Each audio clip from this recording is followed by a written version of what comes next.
gens, c'est Maître Panda One. Aujourd'hui, on va parler d'un petit truc très important pour moi. C'est Molenbeek. Oui.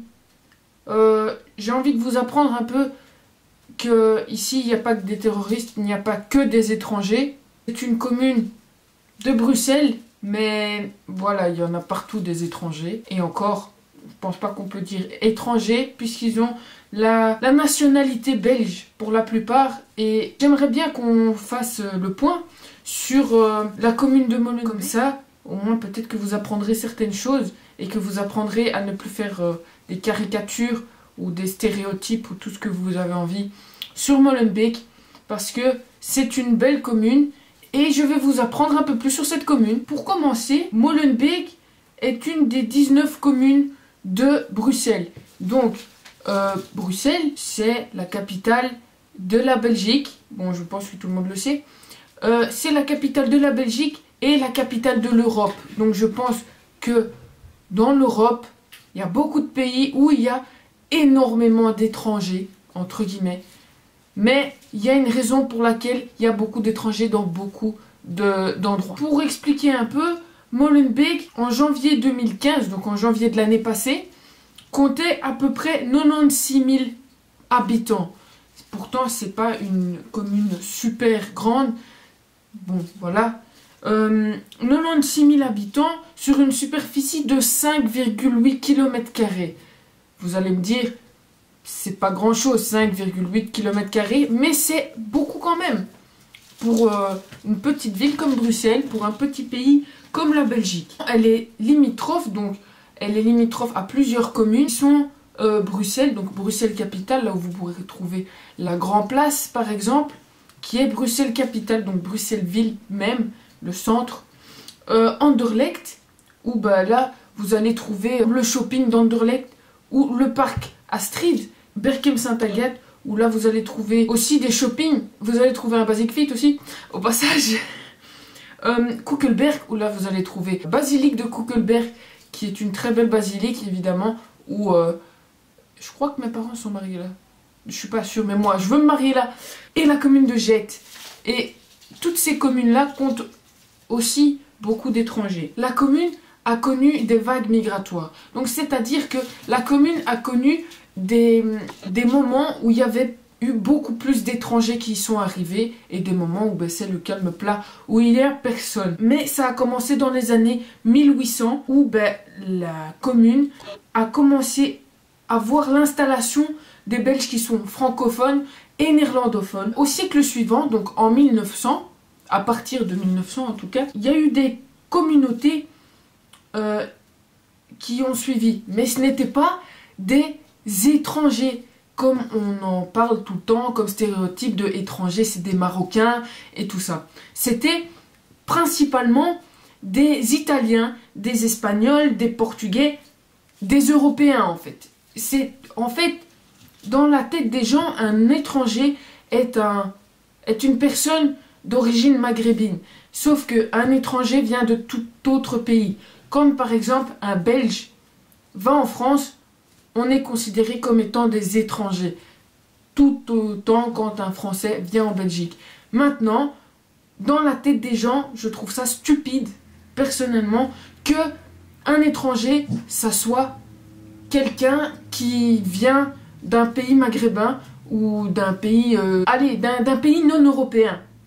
Je trouve ça un peu stupide. Maintenant, au fur et à mesure de l'année, donc pour continuer mon histoire, au fur et à mesure des années, il y a eu beaucoup plus de gens d'origine maghrébine. Oui, maintenant, avec toutes les guerres, etc., je pense qu'on peut comprendre pourquoi. Oui, il y a eu beaucoup plus d'Arméniens. Je savais même pas que ce pays existait. Non, je rigole. D'Arméniens, des Marocains, des Turcs, des Pakistanais, des Algériens, un peu de tout. Et des populations plus de l'Est, style Pologne, Roumanie, Bulgarie, tout ça, tout ça. Serbie, voilà. Je suis même pas sûre que la Bulgarie soit dans le truc. Dans Molenbeek, il y a deux types de quartiers. Il y a le quartier, entre guillemets, on va dire le quartier chaud, entre guillemets, qui est plus le quartier industriel, où il y a le canal, où ben là, il y a beaucoup plus d'étrangers. Et le quartier plus résidentiel, donc où moi j'habite. Le quartier résidentiel où ben, il y a entre guillemets moins d'étrangers, alors qu'il y en a tout autant. Un truc qui m'a fait beaucoup rire quand je l'ai su, c'est que les Français critiquent tout le temps Molenbeek, comme ils disent. Sauf que c'est Molenbeek, hein, 2 E, c'est E pour le néerlandophone. Et Molenbeek a eu des jumelages avec la France, oui, depuis 1801, non, 1901, il y a des jumelages avec la France. Depuis 2001, avec le Maroc. Et depuis peu, on va dire entre guillemets, avec le Sénégal et une autre ville du Maroc. Et ça, c'est beau. À Molenbeek, il y a des liens, qu'est-ce que je raconte? Des lieux culturels et des lieux culturels qui sont plus ou moins connus. Donc, moi, je vais vous en parler de au moins 2, parce que je les connais personnellement, qui est le château de Caravelt. Donc, ce bâtiment historique, ce bâtiment est un bâtiment historique de la commune, qui est plongé dans un parc et qui est un lieu culturel depuis déjà plusieurs années. Maintenant, au début, ce château de Caravelt il a accueilli la naissance du cinéma belge. À la demande de Charles Pathé, le belge Alfred Machin, ouais il s'appelle Machin, il crée le premier studio de cinéma en Belgique, doublé d'un atelier pour la construction des décors et d'un mini jardin zoologique. Bon, des trucs un peu inutiles. Où ben, on trouvait des ours, des animaux un peu exotiques, etc.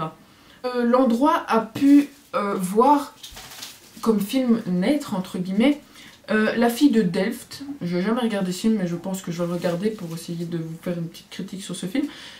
Depuis 1993, chaque été, le château de Caravelt voit plusieurs spectacles et accueille plusieurs personnes pour faire des spectacles de théâtre.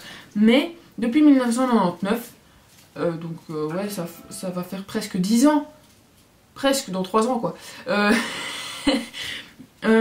il voit le festival Bruxellon. J'ai jamais été, mais bon voilà. Et ce festival accueille plusieurs personnes, plusieurs groupes, principalement bruxellois ou belges, pour des représentations.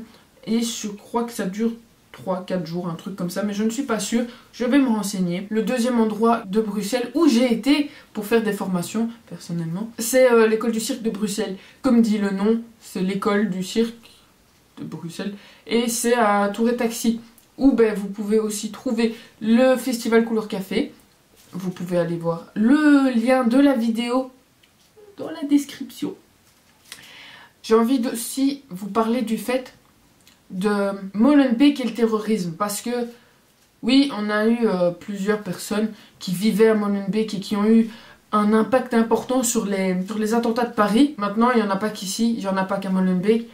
Et je trouve ça dommage, personnellement, c'est mon avis.